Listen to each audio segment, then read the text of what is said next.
ଆଜ୍ଞା ସାଙ୍ଗମାନେ, ଆଜି ଗୋଟେ ସନ୍ଧ୍ୟାବେଳେ ବସିଲି ଭାବୁଥିଲି ଛୁଆବେଳ କଥା ବହୁତ ମନେ ପଡ଼ିଲା। ଯେମିତିକି ଆମେ ଖାଇଲା ବେଳେ ଆମକୁ ମାଆ କହୁଥିଲା, ଅ, ତାକୁ କୁହନ୍ତି ମାଆର ମିଛ।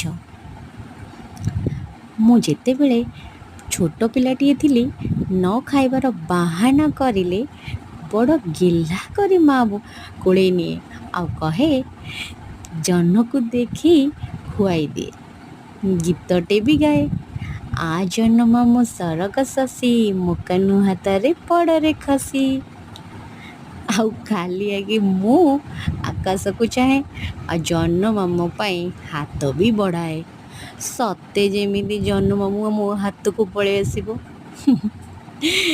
ହେଲେ ତା ଜାଗାରୁ କେବେ ବି ଜହ୍ନ ହଲେନି।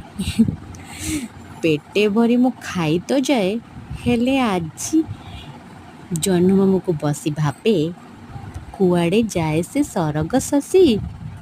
କେତେ ଅସମ୍ଭବ କଥାଟେ ସେ କହିଲା। ମା କଥା ବୋଲି ମୁଁ ବିଶ୍ୱାସ କରେ, ମିଛ ବୋଲି ମୁଁ କେବେ ବି ଭାବେନି। ହେଲେ ଏବେ ବି ବସିକି ଭାବେ, ଜହ୍ନ ମାମୁଁ ସତରେ ଆସିବ କି? ରାସ୍ତାରେ ଗଲାବେଳେ ଏଇସବୁ ଲାଇଟ୍କୁ ଦେଖି ଜହ୍ନ ମାମୁଁ କଥା ବହୁତ ମନେ ପଡ଼ୁଛି। ସେଥିପାଇଁ ପଦେ କଥା